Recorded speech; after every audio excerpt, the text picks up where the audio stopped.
एक बहुत, और जो सर बोल रहे थे कि बहुत सिंपल सी प्रोसेस है, इसमें कुछ कुछ भी मुश्किल नहीं है। ये जो लोग 100 दिन में 50 दिन में बोल रहे हैं, इतनी जरूरत नहीं, बिल्कुल जरूरत नहीं। ये 15-20 दिन काफी हो गया हमारे लिए, मगर उस 15-20 दिन हम क्या करेंगे? समझो हमारे लिए ये एक स्पैन हम निकालेंगे 15 दिन का, 20 दिन का, या हम 1 महीना करें, इसलिए इसके लिए कोई बात नहीं। तो उसके अंदर हमको बस उसी चीज में ध्यान देना है, फोकस करना है उसी चीज के ऊपर। और जो जो बच्चों का जो डाटा हमारे पास आ जाएगा, तो हम सोचेंगे उसके ऊपर कि अभी क्या करना चाहिए हमको, तो इसमें और इनमें डेवलपमेंट हो जाएगी या सुधार हो जाएगा इनमें। तो ये सारी बातें अगर हम 24 घंटे हमारे उस वक्त दिमाग में रहेगा, और बच्चे भी उनको अगर हम मोटिवेट कर सके। मोटिवेशन के लिए एक जरूरी बात मैं बोलना चाहता था कि हमारा एक ग्रुप है, वन सुपर 150 नाम का। तो मैं क्या करता था जो दिन भर में काम देता था और बच्चों के साथ काम करता था, तो मैंने उनको बोल के रखा था कि जो भी दिन भर ज्यादा अच्छी तरह से वो ग्रुप के जो काम चल रहा है ग्रुप का, उसमें जो पार्टिसिपेट करेगा बहुत अच्छी तरह से, और जो मैंने जो टारगेट दिया है, काम दिया है, वो सबसे जल्दी और सबसे बढ़िया तरीके से और सबसे ज्यादा जो काम करेगा। समझो जिस दिन मैंने सेंटेंस दिए थे, तो एक ने 650 सेंटेंस पूरे किए थे। तो जो सबसे ज्यादा काम करेगा, जो सबसे बढ़िया तरीके से करेगा, जो पार्टिसिपेट रहेगा दिन भर मेरे साथ या ग्रुप के साथ, तो उन एक 5 बच्चे मैं चूज करता था ऐसे, 165 में से 5 बच्चे चूज करता था, और उनको वो जो अपना ग्रुप का आइकॉन होता है ना ऊपर साइड में, तो 5 बच्चों का एक फोटो वहां मैं डाल देता था कि ये आज के सुपरस्टार है। तो रात को 9 बजे ये मैं करता था, तो बहुत सारे बच्चे उनको कॉन्ग्रेचुलेट करते थे, उनके पेरेंट्स को भी बहुत अच्छा लगता था। तो पर्सनली मुझे मैसेज आते थे बच्चों के, सर कैसे भी करेंगे मगर कल का सुपरस्टार हम ही रहेंगे।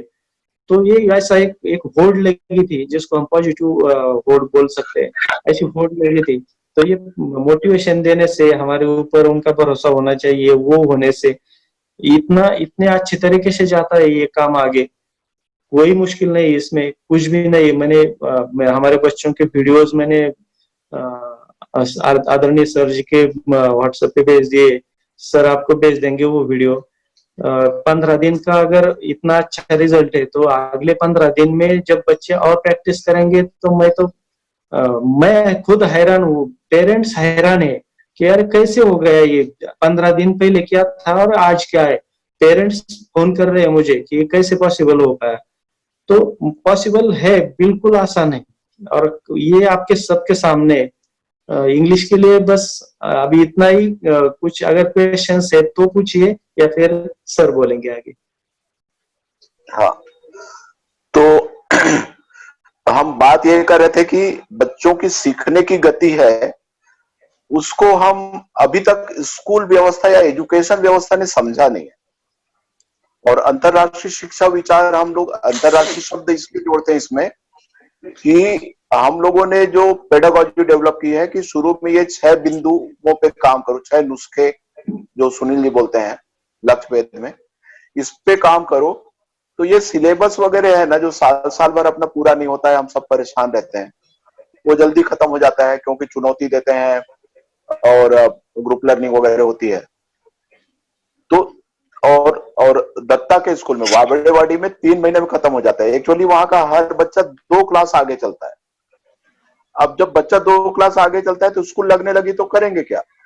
तो स्कूल में वो चीजें नहीं होती जो बाकी के स्कूलों में होती है।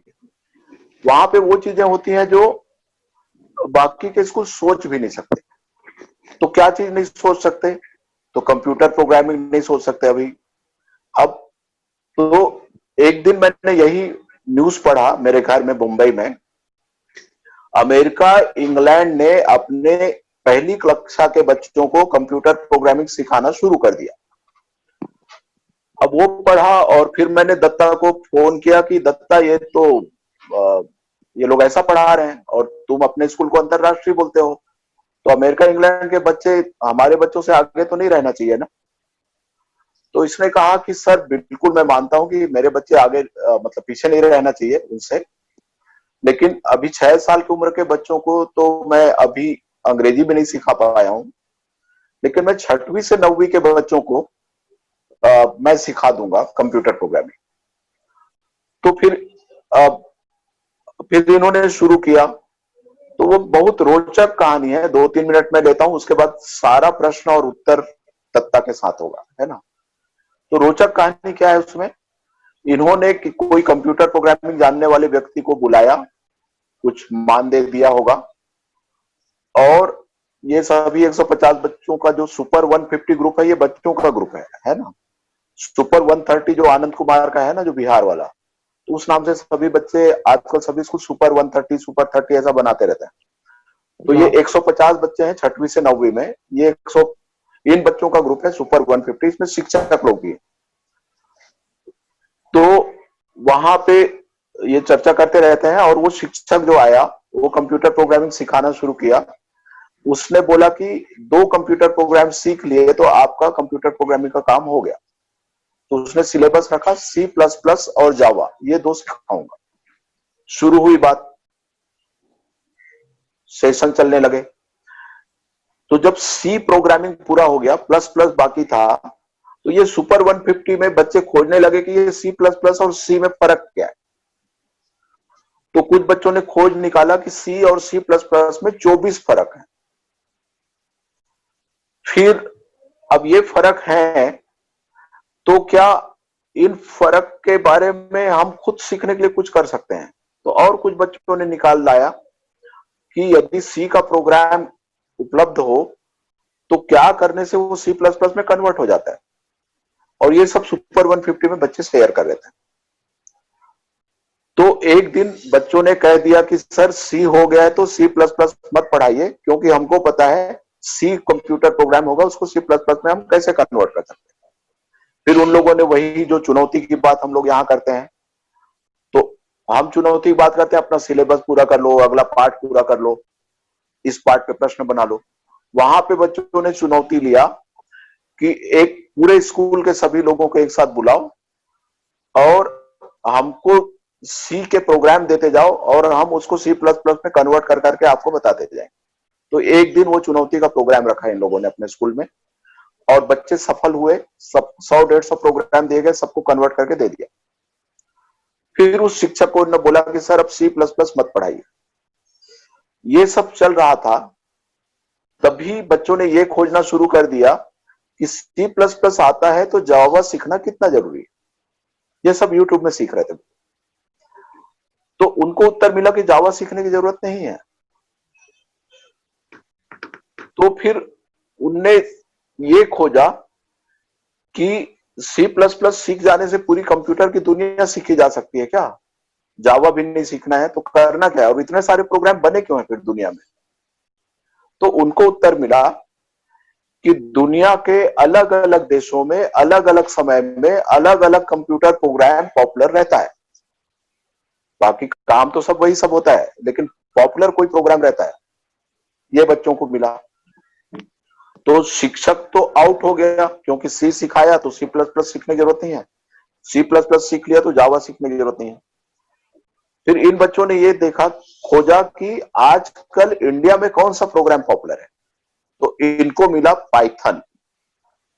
तो बच्चों ने फिर पाइथन प्रोग्राम खुद से सीखना शुरू किया, और फिर आए दिन ऐप बनाते रहते हैं। पाइथन प्रोग्राम जिनको आता है वो ऐप बना लेते हैं।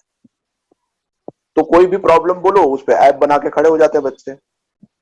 तो यहाँ की शिक्षा सचिव मेरे बदली होने के बाद जो सीनियर IAS ऑफिसर है, पिछले 2 साल से वो शिक्षा सचिव हैं। तो एक बार वो स्कूल गई, अब पूरे 24-25 शिक्षा विभाग के बड़े अधिकारियों को लेके, और उनको भी यही बात कही गई जो मैं आप लोगों को कह रहा हूं। तो वो मैडम ने कहा कि मुझको भी एक समस्या है। समस्या क्या है, तो राज्य में 7.25 लाख शिक्षक हैं, 2.25 करोड़ बच्चे हैं, उन सबका मैं अटेंडेंस लेना चाहती हूँ, लेकिन मैं बायोमेट्रिक डिवाइस नहीं देना चाहती, उसका ऐप बनाओ। तो उसका भी ऐप बच्चों ने बना दिया कुछ दिनों। तो बच्चे तो ये होते हैं शिक्षक क्या होते हैं, तो अब ये सभी बच्चों ने सीख लिया इतना प्रोग्रामिंग, ऐसा नहीं, 50-60% बच्चों ने सीख लिया, आधे से ज्यादा बच्चों ने सीख लिया है। धीरे धीरे बाकी के बच्चे भी सीख सकते हैं, सीख जाएंगे। कितने परसेंट शिक्षकों को आता है, तो किसी को नहीं आता है। तो ये बहुत अच्छी बात है। अच्छी बात इसलिए कि मान लो हम लोग लेदरा गुरुजी हैं, है ना, मतलब छत्तीसगढ़ी में बोल रहा हूं, आलसी लोग हैं, तो मत सीखिए ना आप केवल ये सोचिए कि ये बच्चा मेरे सिखाए बिना सीख सकता है। आप प्रमोट करते रहिए, मोटिवेट करते रहिए, और बच्चा जब सीखने लगेगा तो आप भी सीख लीजिएगा, यार इतना भी क्या है, आपके कक्षा का बच्चा सीख सकता है तो आप क्यों नहीं सीख सकते। तो ये हम इस तरीके के मूवमेंट में बढ़ रहे हैं। तो मुझको कंप्यूटर प्रोग्रामिंग नहीं आता, लेकिन मैं दत्ता वाले के पीछे लगा हूं कि तुम्हारे पहली कक्षा बच्चों को कंप्यूटर प्रोग्रामिंग आना चाहिए। तो उनको भी नहीं आता, लेकिन वो भी किसी के पीछे लगे हुए हैं। अब वीडियो अच्छी फोटोग्राफी दत्तात्रेय वारे सिखाएगा, या वो आशीष और अरुण जो 2 बच्चों को आता है वो सिखाएंगे? जिनको आता है वो सिखाएगा। तो ये जिसको आता है वो सिखाएगा, गुरु जी सिखाएगा, ये कोई मजबूरी नहीं है। ऐसी बहुत सारे अलग अलग सोच है जो उस स्कूल में लगातार विकसित होते जा रहे हैं। और चूंकि अब उस स्कूल से आप सब लोग, हम सब लोग जुड़े हुए हैं, तो हम सब विकसित होते चले जाएंगे। ये फोकट का जूम वाला है, अपन ऐसे बोलते रहेंगे बीच बीच में समय निकाल निकाल के। तो मुझे तो दुनिया बहुत ही बेहतरीन लगती है, आने वाला भविष्य। और कोरोना ने इस चीज की गति बढ़ा दी है, क्योंकि सबको लगने लगा है कि वो फिजिकल डिस्टेंसिंग, सोशल डिस्टेंसिंग के चलते स्कूल का क्या होगा। तो सबके सब कोशिश कर रहे हैं कि ऑनलाइन कुछ कर सकते हैं क्या। तो लेकिन वो ऑनलाइन करते समय हम पेडागॉजी भी बदल डाले कि गुरुजी नहीं पढ़ाएगा, ये वाला पेडागॉजी बच्चा पढ़ेगा, जिस बच्चे को आता है वो दूसरे बच्चे को पढ़ा देगा। हमारा काम ये होगा कि जो बच्चे को आता है वो और अच्छा कैसे और नया क्या सीख जाएगा, जिस बच्चे को नहीं आता है वो तेजी से सीखे, उसके लिए उस बच्चे की जोड़ी और किसी की जोड़ी, कोई सा वीडियो, कोई सा पीडीएफ जो दत्ता सर कर रहे हैं अपने बच्चों के साथ, ये हमारा काम है, ना कि उनको बैठा के पढ़ाना। तो मैं इतना ही बोलना चाहता था। Over to all of you. मैं रहूंगा मीटिंग में, लेकिन आप लोग एक दूसरे से बात करिए, और सुनील चाहिए तो आप मॉडरेट कर लीजिएगा। Thank you. मैं हूं लेकिन साथ में। जी सर, जी सर। सर एक चीज और जोड़ रहा था। हेलो। हाँ जोड़िए जोड़िए। आपने कहा कि कोरोना ने बहुत फायदा दिया है, तो अभी हाँ। 120 जो हमारे ये टीचर हैं, ये प्रशिक्षक के रूप में होंगे सर, बिरला को जोड़ के। हाँ। और एक जिले में 4 प्रशिक्षक होंगे, और मेरी प्लानिंग ये है स्कूल के खुलते तक 30,000 शिक्षकों को मैं लक्ष्य वेद का प्रशिक्षण दे दूं, और लगभग 1 लाख बच्चों को स्कूल फ्रॉम होम करा। ये हो जाएगा ना सुनील, तो 1 लाख शिक्षक आपको अतिरिक्त मिल गए। जी जी जी जी। हाँ, मैं वही कोशिश कर रहा हूँ सर। जी सर, जी सर। बिल्कुल। और ये हमारे 100, आज पहली बार मैं देख रहा हूँ कि हमारे जूम में 100 अलाउड है और पूरा 100 भरा पड़ा है।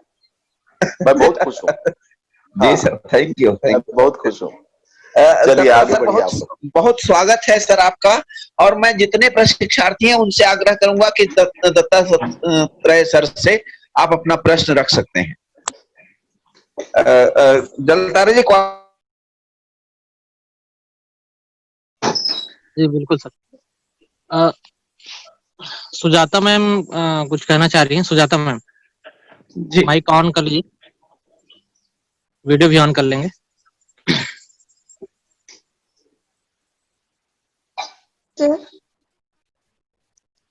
हाँ बोलिए। पूछो सुजाता। सर मेरा दत्तात्रेय सर जी से सवाल है। जी उनके स्कूल में जो बच्चों का एडमिशन लेते हैं वो कैसे बच्चों को एडमिशन लेते हैं? मींस नॉर्मल बच्चों को भी लेते हैं या फिर सिर्फ एक्सीलेंट बच्चे ही आते हैं? जैसे क्लास जी 1 नहीं, में बच्चों का एडमिशन लेना है या क्लास। जी आवाज आ रही है सर? जी नहीं, ऐसी कोई मतलब कोई ऐसी प्रावधान नहीं है कि कैसे किस तरह से हम एडमिशन करें उधर। ऐसे तो हम नर्सरी में एडमिशन करते हैं। जो 60 बच्चे होते हैं हमारे एक क्लास में, 60 मगर वो हम नर्सरी में फिल करते हैं, 3 साल के जब बच्चे होते हैं तब लेते हैं बच्चों को हम। और कोई जी। ऐसी विधि नहीं है कि इस 3 साल के बच्चों के लिए हम कुछ ऐसा करें कि इनका सिलेक्शन प्रोसेस कुछ हो, ऐसी कोई प्रावधान नहीं है। दूसरी बात, बच्चे अगर जब जो वाबलेवाड़ी के बच्चे प्रॉपर वहाँ के, तो उनको हम डायरेक्ट एडमिशन उनको मिलता है। वाबलेवाड़ी की जो जो लड़कियां है, वाबलेवाड़ी की जो शादी करके बाहर दिया है, उनको बाहर गई है, और उनके अगर कुछ उनके बच्चे यहाँ मामा के यहाँ आते हैं वाबलेवाड़ी में और रहना चाहते और इस स्कूल में पढ़ना चाहते, तो उनको भी डायरेक्ट एडमिशन है। फिर जो जिनके पेरेंट्स मोस्टली पिताजी जिन बच्चों के या तो मिलिट्री में होते हैं या पुलिस में होते हैं, उनको डायरेक्ट एडमिशन मिलता है।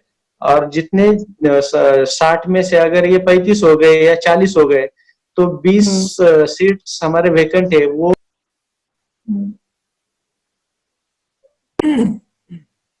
जो वहाँ आके रजिस्ट्रेशन करते हैं।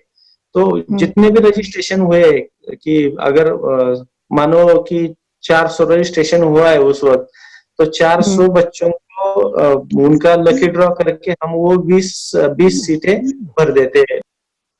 जी सर। सर ये चीज बहुत अच्छा लगा, जनरली लोग यही करते हैं कि भाई जैसे सुपर 30 की अगर हम बात करें तो उसमें वही बच्चे आते हैं जो कैपेबल होते हैं।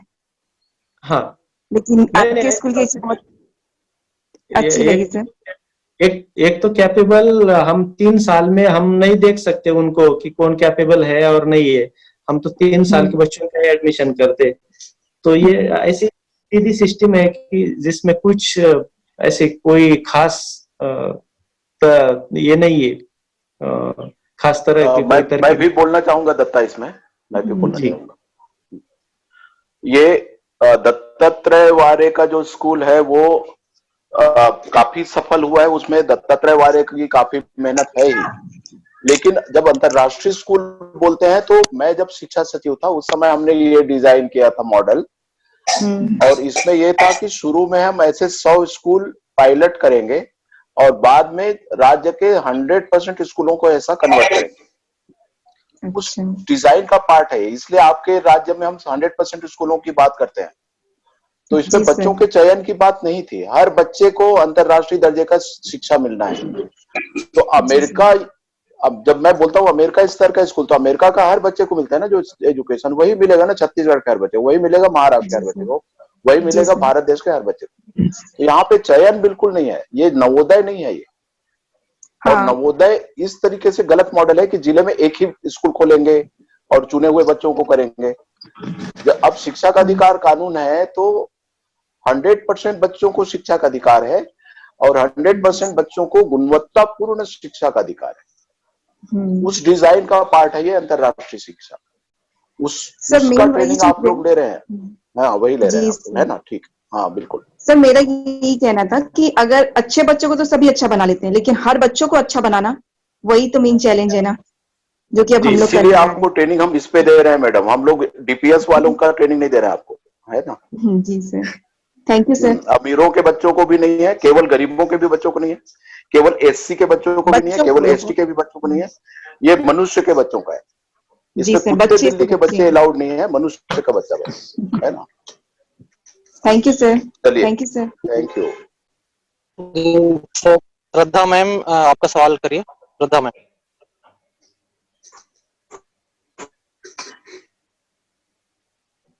वीडियो ऑन कर लेंगे।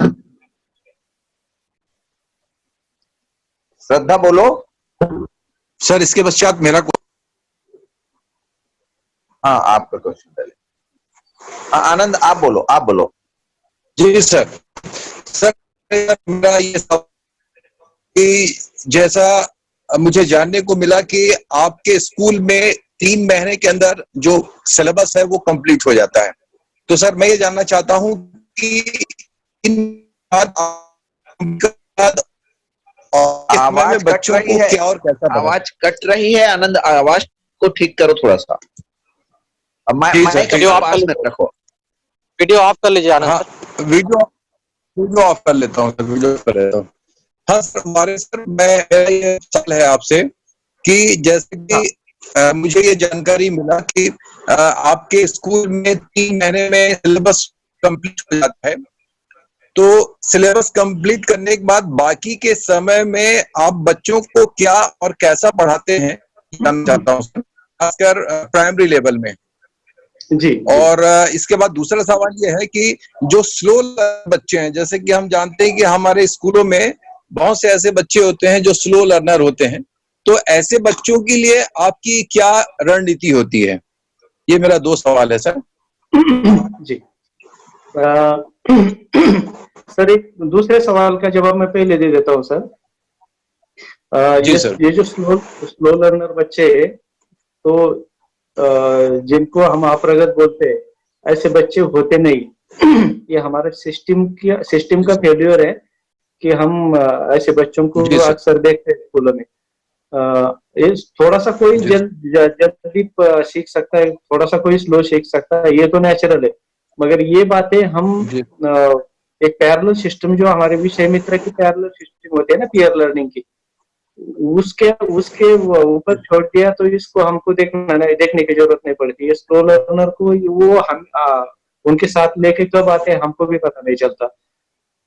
तो ये कोई मुश्किल बात नहीं है स्लो लर्नर की हमारे दृष्टि से, और हमसे ज्यादा वो बच्चों से ही ज्यादा अच्छी तरह से पढ़ते सीखते हैं। और दूसरी बात, 3 महीने में अगर करिकुलम हमारा खत्म हो जाता है तो करने के लिए तो बहुत कुछ होता है। हम वो हायर लेवल एप्लीकेशन कर सकते हैं। हमारे जो करिकुलम में जो लिखा हुआ है, ये जो कंसेप्ट है हमारे करिकुलम में, उसका हम एप्लीकेशन कर सकते हैं। या फिर उनके ऊपर जो लैब, या हमारे यहाँ जो लैब होते हैं, जैसा कि आविष्कार लैब है हमारे यहाँ, या टिंकरिंग लैब है, तो उसके अंदर जाके ये जो किताब में बच्चे सीखते हैं ना, उसका एप्लीकेशन करते हैं, और उसकी कई सारे दुनिया में ये जो देखते हैं उनको और किताबों को जोड़ने की विधि होती है फिर वो लैब में। कई प्रोजेक्ट्स होते हैं कई सारे, कि हम जैसे जहाँ मैंने पिछली बार बताया था कि जहाँ ईंटें बनती है वहां जाना, जहाँ शुगर फैक्ट्री, शुगर मिल है वहां जाना, या बहुत सारी कंपनी है आसपास में, तो हर एक कंपनी में जाना। जिनको अभी हम ऐसा पूछते हैं बच्चों को हमेशा कि आपको आगे जाके क्या करना है, तो कई सारे बच्चे बोलते हैं कि हम डॉक्टर बनेंगे, हम ये बनेंगे वो बनेंगे। अगर डॉक्टर बनना है तो आपको मालूम है कि डॉक्टर का काम कैसा होता है, डॉक्टर को कैसे काम करना पड़ता है। तो जाइए 2 दिन किसी भी दवाखाने में या डॉक्टर के साथ काम कीजिए, तो हमारे पहचान वाले, या अभी हम ऐसा करते हैं कि हम हमेशा कुछ तय करते, कुछ हॉस्पिटल की हमारे बच्चे आएंगे, दिन भर आ रहेंगे, आपके साथ रहने दो, तो वो सारा काम देखते हैं, उनको पता चल जाता है कि इनका एक्चुअल काम क्या होता है। सिर्फ ये कई सुनी बातें होती है, आपको क्या बनना है, तो हमको कलेक्टर बनना है, हमको डॉक्टर बनना है, हमको इंजीनियर बनना है, मालूम कुछ नहीं होता। ये सारा एक्सपोजर हम बच्चों को दे सकते हैं, उतना टाइम हमारे पास बच जाता है। तो अगर हम कई लोग बोलते हैं कि आगे जो भी डिसीजन लेना है बच्चों को लेने दीजिए, और कई लोग ऐसा भी बोलते हैं तो वो तो छोटे होते हैं, उनको कैसे प्रॉपर डिसीजन ले पाएंगे। तो उनको प्रॉपर डिसीजन लेना आसान हो, इतना सक्षम बनाने के लिए ये टाइम हम यूटिलाइज कर सकते हैं। जो हम क्लास में पढ़ाते हैं उसको फिक्स करने के लिए ये टाइम हम यूटिलाइज कर सकते हैं। ये खाली समय हमारे लिए एक जैसा मानो कि सोने का खजाना है। ये इतनी बड़ी कीमत है ये खाली टाइम के हमारे लिए, और इसलिए जो एक रूटीन वर्क है वो जल्दी से खत्म करते हैं हम लोग, और बच्चों को भी अच्छा लगता है कि ये रूटीन वर्क हो गया है, चलो अभी बहुत कुछ सीखने को मिलेगा। अक्सर मैं देखता हूँ हमेशा कि हमारा करिकुलम खत्म होने के बाद बच्चों को ज्यादा एक्साइटमेंट होती है कि आप भी सच्चे रूप से हमको कुछ ना कुछ पढ़ने के लिए, सीखने के लिए मिलेगा। ऐसा होता है यूटिलाइजेशन इसका खाली टाइम का। Thank you sir. दत्ता, वो भी बता दो अभी। अरुण आशीष ने जो फोटोग्राफी सीखी इसी तरीके से सीखी, कोई म्यूजिक का यश जो करता है वो बता दो, रोबो डेवलप किया वो भी थोड़ा मोड़ा 1-2 मिनट। जी जी जी, रोबोटिक्स की टीम है हमारे स्कूल में, वो जब खाली टाइम उनको हो जाता है तो वो रोबोटिक्स में लग जाते हैं। तो हर साल कुछ कॉम्पिटिशन्स होते हैं और वो देखते हैं हमेशा कि क्या चैलेंज अभी आया है इस कंपटीशन में, तो उस चैलेंज को हम कैसे एक्सेप्ट करेंगे, कैसा रोबोट चाहिए इसके लिए, डिजाइन क्या चाहिए, किस तरह से हम बना सकते हैं, उनका काम शुरू हो जाता है। और जिनको जिसमें रुचि है उस फील्ड में वो जाते हैं और वहाँ काम करते हैं। कुछ लोगों को म्यूजिक पसंद है तो वो वहाँ जाते हैं, कुछ अच्छे सॉन्ग्स उन्होंने बनाए। कोई अगर कोई उनको एक पोएम लिख के दे तो वो उनको म्यूजिक देते हैं और बहुत अच्छे ट्रैक्स बनाए बच्चों ने। कुछ बच्चे हैं कि वो हमेशा ऐसा कुछ करते रहते हैं कि जो जैसे फोटोग्राफी की बात हो गई, तो फोटोग्राफी या बर्ड वॉचिंग है, बहुत सारी बातें ऐसी है। कोई खेलने में माहिर है बहुत सारे बच्चे, तो वो उनका जो कोई बच्चे चेस खेलते हैं, कोई कैरम खेलते हैं, तो वो जब भी उनको टाइम मिलता है वो उनके जो पसंदीदा क्षेत्र है उनके, उस क्षेत्र में वो अच्छी तरह से काम करते हैं। और ये खाली टाइम हम ऐसा अगर यूटिलाइज करें तो बच्चों के लिए बहुत अच्छी बात है। और कुछ नया सीखने के लिए अभी एक ये सारे जब हो रहा था तब कोई बच्चे मुझे बोले कि सर हमको 3D मॉडलिंग करना है और उसके लिए हमको ये सारा सिस्टम या सारा एक स्ट्रक्चर चाहिए। तो मैंने सोचा कि कोई सॉफ्टवेयर होगा तो ला के देंगे। तो बोले नहीं, सॉफ्टवेयर है मगर वो सॉफ्टवेयर हमारे कंप्यूटर या लैपटॉप पे नहीं चलेगा, उसको बहुत भारी वाला कंप्यूटर लगता है। तो हमने कुछ एक्सपर्ट्स को पूछा इसके बारे में, तो वो 70,000 रुपए का एक कंप्यूटर का पीसी मिलता है, वो इतना भारी लगता है मगर हमने लाके दिया बच्चों को। अभी 3D मॉडलिंग करते हैं, एनिमेशन करते हैं, हम जब उनके लिए वो सारा माहौल वहां तैयार करते हैं और करने की छूट देते हैं और वो करने के लिए टाइम देते हैं। टाइम कैसा देंगे, हम स्कूल टाइम नहीं बढ़ा सकते मगर जो एक रूटीन वर्क है तो वो जल्दी खत्म करके इन बच्चों को सीखने के लिए अगर हम छोड़ देते, तो मैं तो ये बोलता हूँ कि ये बहुत बड़ा काम है उनके लिए, बहुत बड़ा अवसर है उनके लिए कि जब हम जल्दी से सारा खत्म कर देते और उनको सीखने का अवसर देते। बहुत बहुत धन्यवाद सर, वाकई में बहुत महान कार्य और इतना अच्छा कि आप बच्चों को उनके रुचि के अनुसार उनके लिए जो है एक प्लेटफॉर्म तैयार कर रहे हैं। मैं समझता हूं कि ऐसा एक अद्भुत और बहुत ही जो है अलौकिक कार्य आपके द्वारा किया जा रहा है। धन्यवाद सर। Thank you sir. जी वर्षा मैम, आपका क्वेश्चन रखिए। हाँ जी, नमस्ते सर, आप दोनों को मेरा प्रणाम। सर मैं 5 दिन पहले कुछ और थी और मुझे लग रहा है कि आज 5 दिन के बाद मेरी सोच जो है वो बिल्कुल बदल गई है और मैंने जो सीखा उसको अपने बच्चों पर इम्प्लीमेंट करना भी शुरू कर दिया। सर आज मैंने उनकी पहली क्लास ली, तो मैं आगे ये जानना चाहूंगी सर कि जैसे हमारे लिए आप और आपका स्कूल है वो इंस्पिरेशन है, तो आपको अपने शासकीय स्कूल को इस प्रकार के सेल्फ लर्निंग वाले स्कूल में जो कि विश्व का 3रे नंबर का स्कूल है, इसमें बदलने के लिए आपको इंस्पिरेशन कहाँ से मिला, आपको ये कॉन्सेप्ट कहाँ से मिला सर, ये मैं जानना चाहूंगी। इंस्पिरेशन अगर वो स्कूल एक अलग ढंग का अगर जवाब दे दूं मैं, तो अगर मैं ड्यूटी कर रहा हूँ और वो स्कूल अगर गवर्नमेंट का है और मैं वहाँ जॉब कर रहा हूँ, तो अच्छा काम करने के लिए मुझे इंस्पिरेशन चाहिए। मगर ऐसी बात नहीं है, वो स्कूल गवर्नमेंट का नहीं, वो स्कूल मेरा है। तो मुझे क्या इंस्पिरेशन की जरूरत है? अपना स्कूल है, अपने बच्चे हैं, तो उनके लिए खुद को करना है हमको, और बच्चे हमारे लिए बहुत बड़े इंस्पिरेशन है। तो बाकी कहाँ से लाने की और नहीं, आने की। आपने पहली बार तो कहीं पर ऐसा कुछ देखा कि कहीं पर ये देखा कि मेरा स्कूल भी ऐसा होना चाहिए?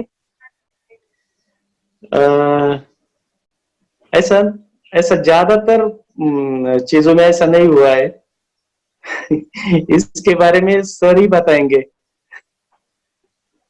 जी सर।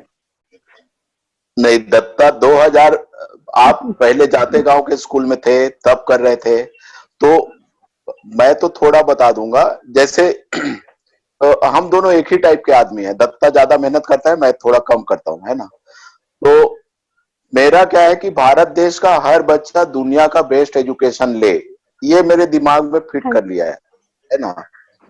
और ये बहुत कई सालों से लगातार मैं अपने आप को बोलते जा रहा हूँ कि अरे नंद कुमार, तू पैदा किस लिए हुआ? यदि तेरा कोई योगदान नहीं रहा इस देश में तो फिर किया क्या वजह? तो मैं इस तरीके से जीते आया हूँ। दत्ता ने कहाँ से शुरुआत की मुझे पता नहीं, लेकिन जाते गांव था, वो बड़ा स्कूल था इनका, वहां पे ये बहुत खुश थे। और सरकारी नियम के हिसाब से बदली हो गई वाबड़ेवाड़ी में। वाबड़ेवाड़ी में आए तो वहां पे 32 बच्चे थे, 2 टीचर और 2 कमरे का स्कूल, और 65 परिवार वाला गांव है, छोटा सा गांव है। अब इनको जो कुछ लगने लगा पिछले वाले उसमें, तो आपने ये कहानी सुनाई थी दत्ता, है ना? जी जी। तो वो कहानी बताइए। तो कुल मिला के मुझको जो लगता है कि मेरे सामने जो बच्चा है वो बेस्ट सीखना चाहिए, ये इनके दिमाग में फिट है कहीं पर। और उस बेस्ट के लिए दुनिया का जो भी थॉट है वो अपने दिमाग में लाते हैं और वो सिखा के छोड़ते हैं। इसका विस्तारीकरण दत्ता आप करो। जी। तो ये दूसरे स्कूल से जब इस स्कूल में आ गया था मैं, ट्रांसफर होके, गवर्नमेंट ट्रांसफर होके, तो मुझे ऐसा लगता था कि ये छोटा स्कूल है और मैं बड़े स्कूल में बहुत अच्छा काम किया था और बहुत काम किया था उधर। तो जब पहले दिन जब मैं 4 साढ़े 4 बजे बच्चों को खेलने के लिए ग्राउंड पे लेके आया था और मैं वहां बैठा था कोने में और बच्चे खेल रहे थे, तो जो मैंने पिछली बार बताया था कि ये मैंने सोचा था कि ये जो बच्चे स्कूल में है वो हमारी वजह से, हमारे टीचर के भरोसे वो स्कूल में आते हैं, ना कि कोई गवर्नमेंट को देख के आते हैं, ना बाकी किसी चीज को देख के आते हैं। टीचर पे भरोसा करके ये बच्चे स्कूल में आते हैं। उनके लिए जो भी है हम ही है, जो भी है उनके लिए सिर्फ हम है, उनके लिए और कोई नहीं है इस पूरे सिस्टम में। तो ऐसे थोड़े लोग होते हैं नंद कुमार सर जी जैसे, कि जो बच्चों के बारे में सोचते हैं। और हाँ, अगर आपने इंस्पिरेशन की बात की तो मैं ये हमेशा बोलता हूँ कि जब मैं सर को सुन रहा था हमेशा से, तो ये जो बोलते थे तो ये उनका जो बोलना है वो अंदर से आता है, हमेशा अंदर से निकलता है। और जो अंदर से जो बात निकलती है वो हमेशा दिल में जाके बैठ जाती है। तो ये बात हमेशा से हुई थी मेरे लिए। और जो मैं कर रहा था कि ये जिम्मेदारी मेरी है, बच्चों की जिम्मेदारी उधर की मेरी है, और मेरे भरोसे ये बच्चे वहां आए। और मैंने पिछली बार भी बोला था कि 2 नंबर का काम, 2 नंबर का मतलब उस मीनिंग से नहीं, 2 नंबर मतलब कोई बेस्ट काम है वो अलग है, और हम थोड़ा सा उसके नीचे कर रहे हैं। ये काम कभी पसंद नहीं आया हमको, कि जो भी करना है बेस्ट ही करना है, और उसके लिए जो भी करना पड़े हम करेंगे। बच्चों के लिए जो भी कहाँ से भी, जैसे अभी सर ने बताया कि दुनिया में कहीं से भी अगर कुछ सिस्टम लाना है या जो भी सोचना है, तो थोड़ा कभी कभी थोड़ा सा अलग ढंग से भी सोचना पड़ता है क्योंकि जो अभी हो रहा है सब जगह, तो कभी कभी उसमें से कोई ऐसी चीजें होती है कि ये परफेक्ट नहीं हो रहा है, कुछ तो गड़बड़ है इसमें। तो हमको कुछ अलग भी सोचना पड़ता है जो हटके होता है पूरा, दुनिया में कहीं नहीं हुआ है और जो हम सोचते हैं।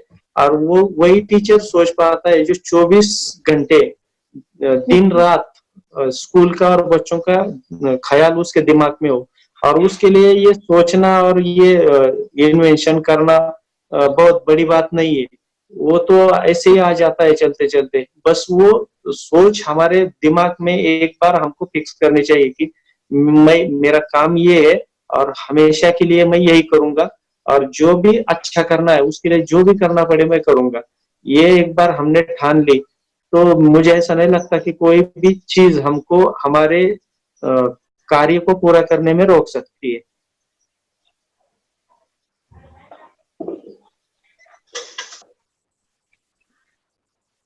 हेलो, आवाज नहीं आ रही है सर? कुछ बोलना है वर्षा? बोलो वर्षा, कुछ बोलना है? सर खत्म कर दिए अपनी बात। जी जी सर मुझे मेरा भी एक क्वेश्चन है सर। हाँ हाँ जी सर ज्योति, सर मेरा ये क्वेश्चन है, can you here sir? Yes yes sir हाँ नमस्कार सर, मेरा ये क्वेश्चन है सर, जैसे कि आपके स्कूल में जितनी सारी चीजें मैंने सुनी वाकई वो अवश्यम है सर हम लोगों के लिए, बट मैं ये जानना चाहती हूँ सर कि जो 3 लेवल के बच्चे तो आप बोल रहे हैं कि जैसे नहीं होते हैं, स्लो लर्नर कोई बच्चे नहीं होते, तो हम जो चुनौती देखते हैं आपके स्कूल में मोर देन चैलेंजेस होते हैं बच्चों के लिए, तो क्या ऐसा होता है क्या सर कि कभी उनमें चैलेंज को करते करते स्ट्रेस आता हो किसी बच्चों में? और ये स्ट्रेस वाली प्रॉब्लम अभी 3 महीना पहले हमने इस पे एक सेमिनार अटेंड किया था स्ट्रेस के ऊपर, तो क्या सर आपके स्कूल के बच्चों में ये प्रॉब्लम आती है क्या सर, स्ट्रेस की, तनाव की, और ऐसी कोई प्रॉब्लम आती है तो आप कैसे फेस करते हो? नहीं मैम, ऐसे कोई सिचुएशन अभी तक नहीं आई, क्योंकि एक्चुअली स्ट्रेस मुझे बिल्कुल पसंद नहीं है। मैं स्ट्रेस लेता नहीं, इसलिए मैं बच्चों को कभी स्ट्रेस देता नहीं हूँ। दूसरी बात, जब बच्चे खुद से करते हैं, हाँ स्ट्रेस कब आती है, जब कोई उनको बोलता है या फिर कोई उनको प्रेशराइज करता है कि ये काम तुमको करना है। कोई ऐसा काम है जो उनको बिल्कुल पसंद नहीं और वही बोला जा रहा है उनको कि आप ये करो, तब स्ट्रेस आ सकती है। तो ये तो उनका जो उनकी मतलब जिसमें रुचि है उसमें वो काम करते हैं, एक बात। दूसरी बात, वो अपने दिल से करते हैं, अपने दिमाग से करते हैं, या किसी के कहने से, मेरे कहने से भी नहीं करते। और मैं क्यों कहूँ, अगर वो जितना हमको चाहिए, जैसे कि हम हमारे सिस्टम होती है, सिस्टम में हम कुछ एक्सपेक्ट करते हैं बच्चों से कि ये इस साल में इतना ये सारी क्षमता इसको प्राप्त हो, अगर वो उसके आगे जा रहा है और उसके दिल से और दिमाग से जा रहा है तो हम क्यों प्रेशराइज करें उनको। तो वो खुद से करते हैं इसलिए प्रेशराइज नहीं हो सकते, वो रुचि वाला काम करते हैं इसलिए प्रेशराइज नहीं हो सकते। वो काम करने के बाद उनको कुछ अचीवमेंट है उनके लिए वहाँ, या मोटिवेशन